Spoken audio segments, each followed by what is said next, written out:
सर्वप्रथम आप सभी को अक्षय तृतीया की हार्दिक शुभकामनाएं। मैं निधि शिमाली अपने YouTube चैनल में आप सभी का स्वागत करती हूँ। आज मैं आपके सामने लेकर आई हूँ धनु राशि वालों का मई माह का मासिक राशिफल। और इस माह में दो विशेष पर्व आ रहे हैं। 14 मई को अक्षय तृतीया, जिसे हम स्थानीय भाषा में आका तीज भी कहते हैं, वो आ रहा है। और साथ में परशुराम जयंती भी 14 मई को आ रही है। अक्षय तृतीया एक अबूझ मुहूर्त के रूप में जाना जाता है। अक्षय तृतीया के दिन कोई भी शुभ या मांगलिक कार्यों के लिए हमें पंचांग देखने की आवश्यकता नहीं रहती और भी बहुत सारा महत्व इस दिन का रहता है। इसका एक अलग से मैं आपको वीडियो दूंगी जिसमें मैं आपको अक्षय तृतीया की संपूर्ण जानकारी प्रदान करूंगी, परंतु उसके लिए आपको हमारे चैनल को सब्सक्राइब करना पड़ेगा और साथ ही बेल आइकन पे जाकर ऑल के बटन को दबाना पड़ेगा, तभी आपको हमारे सभी वीडियो की जानकारी प्राप्त हो सकेगी। तो फटाफट से हमारे चैनल को सब्सक्राइब कर लीजिए। 26 मई को बुद्ध पूर्णिमा का पर्व मनाया जाएगा। तो ये दो व्रत त्यौहार इस माह विशेष रूप से आ रहे हैं। साथ ही अब हम जान लेते हैं कि ग्रहों की पोजीशन इस माह हमारे लिए कैसी रहेगी, क्योंकि ग्रह गोचर की जैसी स्थिति है उसी पर ही मासिक राशिफल डिपेंड करता है। तो शुरुआत करते हैं ग्रहों के राजा सूर्य से, जो कि वर्तमान में मेष राशि में यानी आपके पंचम भाव में उच्च के होकर विराजमान हो रहे हैं। और 14 मई को वे आपके पंचम भाव से षष्ठम भाव में जाकर विराजमान हो जाएंगे। ये उनका अति शत्रु स्थान है, यानी मेष राशि से वृषभ राशि में वे प्रवेश कर जाएंगे। वहीं मंगल ग्रह इस पूरे माह आपके सप्तम भाव में यानी मिथुन राशि में विराजमान रहने वाले हैं, जो कि उनकी सम राशि है। बुध ग्रह इस माह की शुरुआत में यानी 1 मई को ही मेष राशि से वृषभ राशि में यानी आपके 6th हाउस में जाकर विराजमान होंगे और 26 मई तक यहाँ पर रहने वाले हैं। उसके बाद में बुध ग्रह आपके सप्तम भाव में स्वग्रही होकर भद्र नामक महापुरुष योग बनाते हुए आपकी कुंडली में विराजमान होंगे और 26 मई के बाद का समय बहुत ही बढ़िया और उन्नतिदायक आपके लिए रहेगा। वहीं शुक्र ग्रह जो कि वर्तमान के अंदर मेष राशि में विराजमान है और 4 मई को ही वे मेष राशि से वृषभ राशि में प्रवेश कर जाएंगे, जो कि उनकी खुद की राशि है। और उसके बाद वे 29 मई को वृषभ से मिथुन में प्रवेश करेंगे। वहीं शनि ग्रह मकर राशि में स्वग्रही होकर विराजमान हो रहे हैं। गुरु जो कि अपनी मित्र राशि यानी कुंभ राशि में जाकर विराजमान रहने वाले हैं। राहु ये पूरे माह वृषभ राशि में विराजमान रहेंगे। चूंकि आप जानते हैं कि राहु से केतु हमेशा सप्तम बैठते हैं, तो केतु आपके 12th हाउस में यानी वृश्चिक राशि में जाकर विराजमान रहेंगे। तो ये कुछ ग्रहों की पोजीशन है जो कि इस माह हमें देखने को मिलेगी और इसी पर राशिफल भी डिपेंड करेगा। इन ग्रहों की स्थिति के साथ साथ कुछ योग भी इस माह बनने वाले हैं, जैसे सूर्य और राहु का जड़त्व योग, बुध राहु का जड़त्व योग, सूर्य और राहु का ग्रहण योग, शुक्र राहु का जड़त्व योग और सूर्य बुध का बुधादित्य योग। ये कुछ योग आपको इस माह के 6ठे भाव में देखने को मिलेंगे। यानी कुल मिलाकर ये 6ठा भाव आपके लिए बहुत ही इम्पोर्टेंट रहने वाला है। आगे बढ़ते हैं और जान लेते हैं कि इन योगों का, इन ग्रह गोचर की पोजीशन का आपकी राशि पर क्या इफेक्ट देखने को मिलेगा। तो बढ़ते हैं मासिक राशिफल की तरफ। सबसे पहले हम शुरुआत करते हैं पारिवारिक स्थिति की। पारिवारिक स्थिति की यदि मैं बात करूं तो आपके लग्नेश यानी राशि स्वामी गुरु जो कि आपके पराक्रम भाव में जाकर बैठे। पराक्रम भाव में आपके लग्नेश का बैठना बहुत अच्छा आपकी पर्सनैलिटी को और अधिक पावरफुल बनाएगा। इस समय आपके ज्ञान में, बुद्धिमत्ता में वृद्धि होगी। लोग आपसे सलाह लेकर अपने कार्यों का संचालन करेंगे।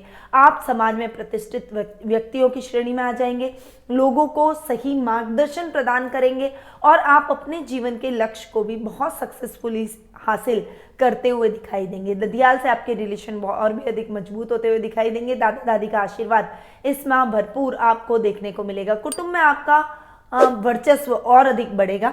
सामाजिक मान सम्मान बढ़ता हुआ दिखाई देगा। घर में मेहमानों का आवागमन रहेगा, जिससे घर का माहौल बहुत ही हेल्दी और खुशनुमा होता हुआ दिखाई देगा। घर में मेहमान आने से आपके घर में मांगलिक कार्यक्रमों का आयोजन भी हो सकता है। इस समय आपके घर में शादी, सगाई जैसी बातें जोर पकड़ेगी और अगर आप अविवाहित है, आपके भाई बहन अविवाहित है, आपके बच्चे अविवाहित है या विवाह के योग्य हैं, उन सभी के शादी सगाई जैसे वार्तालाप इस माह आपको अपने घर में देखने को मिलेंगे। वहीं भाई बहनों के साथ में भी आपकी ट्यूनिंग बहुत ही अच्छी रहेगी। पैतृक संपत्ति संबंधी विवाद आप आपसी रूप में बातचीत के द्वारा ही इसका हल निकाल लेंगे। इस समय बड़े भाई बहनों का बहुत अच्छा मार्गदर्शन आपको प्राप्त होगा और उनकी मदद से आपको कोई विशेष प्रोजेक्ट विशेष सहायता भी आपको अपने कार्य क्षेत्र में देखने को मिलेगी। यदि आप करियर में कुछ नया करना चाहते हैं तो उनका मार्गदर्शन आपके बहुत ज़्यादा काम आने वाला है। माता के साथ में आपके संबंध और भी अधिक अच्छे रहेंगे। माँ से आपकी ट्यूनिंग बहुत ही बेहतर होती हुई नजर आएगी। हालांकि वो कभी कभी मिसअंडरस्टैंडिंग जैसी स्थितियां उत्पन्न होगी, परंतु आप जल्दी ही अपनी स्थितियों को नॉर्मल करते हुए अपनी माँ को मनाते हुए भी दिखाई देंगे। इस समय आपके संतान से आपकी बॉन्डिंग और भी अधिक मजबूत होती हुई चली जाएगी। जीवन साथी की मदद से आप अपनी पारिवारिक स्थितियों को और भी अधिक सुदृढ़ कर लेंगे। परिवार का एक सहयोग और साथ आपके साथ रहेगा, और जब व्यक्ति के साथ उसका परिवार होता है तो वो व्यक्ति कहीं भी डिफीट नहीं खाता, यानी असफलता का मुंह उसे कहीं पर भी नहीं देखना पड़ता। ऐसी ही कुछ स्थिति आपको इस माह अपने जीवन में भी देखने को मिलेगी। संतान यदि आपके बराबर की है तो आपके कार्यों में आपकी मदद करके आपके काम को दिन दुगनी और रात चौगुनी तरक्की दिलवाएगी। इस समय जीवन साथी के साथ भी आपकी ट्यूनिंग थोड़ी सी मिले जुले परिणामों वाली रहेगी, परंतु जीवन साथी के साथ में आप बेहतर ट्यूनिंग के लिए हर संभव प्रयास भी इस समय करते हुए दिखाई देंगे। नाना नानी के स्वास्थ्य को लेकर थोड़ा सा आपको ध्यान रखना पड़ेगा, और वहीं ननियाल पक्ष से कुछ तालमेल में कमी इस समय देखने को मिल सकती है। कुछ मिसअंडरस्टैंडिंग इस समय आपके ननियाल वालों के साथ में क्रिएट होती हुई भी दिखाई देगी। ससुराल से रिलेशन सामान्य रहेंगे। वहीं आपको अपने पिता के साथ भी थोड़ा सा संभल कर चलना पड़ेगा। देखिए, जीवन साथी और पिता दोनों के भाव के स्वामी है बुध, जो कि खड्डे में जाकर बैठे, यानी 6th हाउस पे जाकर बैठे, और 6th हाउस में बुध का जाकर बैठना, राहु के साथ में जड़त्व योग बनाना इतना अच्छा नहीं माना जाता, इतना अच्छा नहीं माना जाता। इसीलिए इस समय आपको अपने जीवन साथी और अपने पिता के साथ रिश्तों को बहुत ही तालमेल बनाकर, बहुत ही ढंग से, बहुत सतर्कता के साथ हैंडल करना पड़ेगा, अन्यथा ये रिश्ते आपसे और अधिक दूर हो जाएंगे। इसीलिए पारिवारिक स्थितियों में आपको अपनी माता की सहायता से अपने रिश्तों को सामान्य करने की प्रक्रिया की तरफ आगे बढ़ना पड़ेगा। भाई बहनों का सपोर्ट तो आपको मिलेगा ही, इसीलिए थोड़ा सा संभल कर आपको अपनी पारिवारिक स्थितियों में चलना पड़ेगा। तो ये मिले जुले परिणामों वाली आपकी पारिवारिक स्थिति इस माह रहने वाली है। अब हम आगे बढ़ते हैं और जान लेते हैं आर्थिक स्थिति के बारे में। देखिए, आर्थिक स्थिति की यदि मैं बात करूं तो शुक्र वैसे स्वग्रही होकर 6th हाउस में बैठे, परंतु 6th हाउस में शुक्र इतने अच्छे रिजल्ट नहीं देते। हालांकि अपने घर का बुरा नहीं चाहेंगे, पर शुक्र और राहु का जड़त्व योग भी बन रहा है, और शुक्र आपके लाभ भाव के स्वामी भी है। आर्थिक दृष्टि से ये माह आपके लिए इतना अच्छा नहीं रहेगा, थोड़ा सा अप्स एंड डाउन्स रहने वाला है। परंतु इस समय यदि आप अपने काम में सजगता रखेंगे, क्योंकि देखिए, सबसे पहले तो आपको आलस्य त्यागना पड़ेगा। आलस्य रखेंगे तो आप अपने कामों को सुचारू रूप से नहीं कर पाएंगे, और इस वजह से आपके शत्रु पक्ष भी आप पर हावी होने का प्रयास करेंगे। आपके राइवल्स जो भी आपके कामों से ईर्ष्या और जलन रखते हैं, उन सभी लोगों को मौका मिल जाएगा आपके कामों में व्यवधान डालने का, और ऐसा मौका आपको बिल्कुल भी नहीं देना है। इसीलिए इस माह बहुत ही सतर्क रहिए। मौज शौक मनोरंजन ये सब चलते रहेंगे, पर पहले अपने काम पर कॉन्सेंट्रेट कीजिए।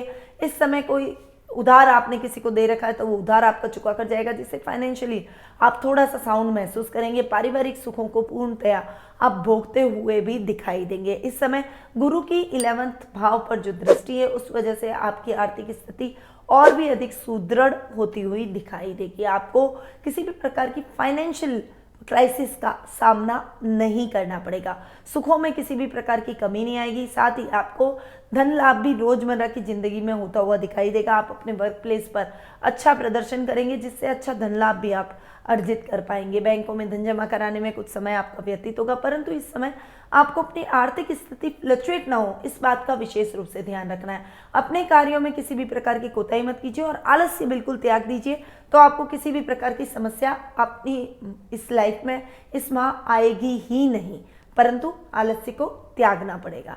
आगे बढ़ते हैं और जान लेते हैं शिक्षा, करियर और व्यवसाय के बारे में। देखिए, शिक्षा, करियर और व्यवसाय की यदि मैं बात करूं तो सबसे पहले मैं विद्यार्थी वर्ग की बात करूंगी। विद्यार्थी वर्ग के लिए ये टाइम बहुत ही अच्छा है। तकनीकी शिक्षा से जुड़े हुए लोगों के लिए, इंजीनियरिंग की जो बच्चे पढ़ाई कर रहे हैं उनके लिए, जो साइंस के सब्जेक्ट को लिए बैठे हैं, उन सभी विद्यार्थियों के लिए ये समय उत्तम परिणामदायक रहेगा। आपने जो भी तैयारी की है उसका यथेष्ट फल आपको प्राप्त होगा। साथ ही 14 मई से पहले पहले मेडिकल के छात्रों को भी बहुत अच्छे लाभ की स्थितियां देखने को मिलेगी। आप सफलतापूर्वक अपने लक्ष्य को हासिल कर पाएंगे, परंतु उसके बाद में यदि आप अपने लक्ष्य को हासिल करने की तरफ अग्रसर रहेंगे तो कुछ कठिनाइयों का सामना आपको करना पड़ सकता है, परंतु आपका ये टाइम आपके मेहनत के दम पर सकारात्मक रिजल्ट लाने का है। इसीलिए मेहनत में किसी भी प्रकार की लापरवाही मत कीजिएगा, क्योंकि ये समय आपके लिए बहुत ही अच्छा बना हुआ है। और जब तक हम कर्म नहीं करेंगे, हम हमारे समय को फेवर में नहीं कर सकते हैं। अच्छे ग्रहों की स्थितियां भी प्रतिकूल प्रभाव देना शुरू कर देती है यदि व्यक्ति कर्म नहीं करता है तो आपको ऐसा बिल्कुल भी नहीं करना है और कर्म पर जोर दीजिए, अपनी पढ़ाई को पूरा ध्यान दीजिए, पूरा समय दीजिए। उसके बाद में आप कुछ भी कीजिए वो चलेगा, पर पहले पढ़ाई, उसके बाद कोई भी दूसरे काम। तो पहले अपनी पढ़ाई पर ध्यान देंगे तो आपको बहुत ही अच्छा रिजल्ट देखने को मिलेगा। साथ ही अगर उच्च शिक्षा से रिलेटेड, मेडिकल लाइन से रिलेटेड आप कहीं कोई पीएचडी लेवल पर काम करना चाहते हैं या फिर कोई हायर एजुकेशन लेना चाहते हैं, कोई बड़ी डिग्री लेना चाहते हैं, तो उसके लिए भी ये समय बहुत ही अच्छा आपके लिए बना हुआ है। साथ ही जो भी इंजीनियरिंग तकनीकी शिक्षा से जुड़े हुए छात्र हैं उन सभी को बाहर जाकर पढ़ाई करने का भी मौका प्राप्त होगा। वहीं कैरियर की दृष्टि से यदि मैं देखूं तो ये महीना आपके लिए मिले जुले परिणामों वाला रहेगा, क्योंकि बुध जो कि कर्म भाव के भी स्वामी है और आपके बिजनेस के भी स्वामी है, दोनों ग्रहों के स्वामी बुध है और बुध खड्डे में जाकर बैठे हैं। बुध और राहु का ये जो जड़त्व योग बन रहा है ये कहीं ना कहीं आपके कार्यों में, करियर में अटकाव की स्थितियां लेकर आएगा। व्यापारी वर्ग के लिए भी बिजनेस करना इतना आसान नहीं रहेगा। ये समय आपके लिए थोड़ा सा क्रुशियल रहेगा, क्योंकि जैसा आप परिणाम की अपेक्षा रखेंगे परिणाम उसके विपरीत रहेगा, जिससे निराशा भी आपके जीवन में उत्पन्न हो सकती है। परंतु आपको निराश होने की आवश्यकता नहीं है। थोड़ा सा कंसंट्रेशन भंग होगा, मानसिक स्थिति सही नहीं रहेगी, दिमाग में टेंशन्स रहेगी अपने काम को लेकर, पर आपको तटस्थ रहना पड़ेगा। जितना काम कूल और एकदम शांत रहकर आप अपने कार्यों को पूर्ण करेंगे उतना ही आपके काम निर्विघ्नं पूर्ण होते चले जाएंगे। इसीलिए अपने काम पे पूरा कंसंट्रेशन रखें और शांत रहकर कोई भी काम करें, ताकि, और ज़्यादा चिंतित होंगे, हाइपर होंगे, अरे मेरे को ये टारगेट पूरा करना है, अरे ये मेरे को टेंशन, अरे मेरे को तो आज ये काम करना है, ये दिमाग में अगर बहुत ज़्यादा रखेंगे तो आप किसी भी काम को सही ढंग से पूर्ण नहीं कर पाएंगे। इसीलिए आपका कंसंट्रेशन इसमें वीक नहीं होना चाहिए। तो थोड़ा सा ध्यान रखिए, कंसंट्रेशन के साथ आगे बढ़ेंगे तो किसी भी प्रकार की समस्या आपको करियर वाइज और बिजनेस के वाइज नहीं होगी। परंतु अगर कंसंट्रेशन आपने नहीं रखा तो कई दिक्कतें एक साथ आपके जीवन में आ जाएगी और आप उसे हैंडल भी नहीं कर पाएंगे। इसीलिए अपनी मानसिक स्थितियों को ठीक रखिए, टेंशन को अपने ऊपर हावी बिल्कुल भी ना होने दें और अपने काम पे कॉन्फिडेंटली आगे बढ़ें, आपको सफलता जरूर मिलेगी। आगे बढ़ते हैं और जान लेते हैं जीवन साथी और प्रेम प्रसंगों के मामले में ये महीना धनु राशि वालों के लिए क्या लेकर आया है। देखिए, जीवन साथी और प्रेम प्रसंगों की बात करूं तो जीवन साथी के मामले में भी ये महीना थोड़े से उतार चढ़ाव भरा रहेगा। कभी कभी आप दोनों की मिसअंडरस्टैंडिंग हो जाना, ननियाल की वजह से, आपके ननियाल पक्ष की वजह से थोड़ी सी टेंशन हो जाना, कभी कभी माता की वजह से टेंशन हो जाना, पारिवारिक रिश्तों की वजह से टेंशन हो जाना, ऐसी कुछ समस्याएं उत्पन्न हो सकती है। परंतु बहुत जल्दी आप अपने रिश्तों को सामान्य भी करते हुए दिखाई देंगे। 26 मई आप याद रखिएगा, 26 मई के बाद का समय जब बुध आपके दाम्पत्य जीवन के भाव में यानी सप्तम भाव में जाकर भद्र नामक महापुरुष योग बनाएंगे तो जीवन साथी से बहुत अच्छा लाभ आपको प्राप्त होगा। उनके नाम से कोई भी काम करेंगे उसमें आपको सफलता प्राप्त होगी। आप अपने हर जीवन के क्षेत्र में सफलता अर्जित करते चले जाएंगे। उन्नति भरा ये समय आपके लिए रहेगा। इसीलिए थोड़ा सा पेशेंसली अपने दाम्पत्य जीवन को हैंडल कीजिए। अगर आप अविवाहित हैं और विवाह के बंधन में बंधना चाहते हैं तो उसके लिए भी आपको थोड़ा सा इंतजार करना पड़ सकता है। अभी आपकी तलाश पूर्ण नहीं हुई है, इसलिए इंतजार कीजिए, पर निराश मत होइए। निराशा व्यक्ति को गर्त में ले जाती है, निराशा व्यक्ति को नकारात्मक बनाती है, इसीलिए निराश होने की आवश्यकता नहीं है। कल परिस्थितियां आपके फेवर में हो जाएगी और समय पूर्ण आपके लिए अनुकूल होता हुआ दिखाई देगा। इसीलिए अभी थोड़ा सा संभल कर चल लीजिए तो भविष्य अच्छा है। इसीलिए ये समय आपको बहुत सावधानी से निकालना पड़ेगा। यही बात लव रिलेशनशिप में भी है।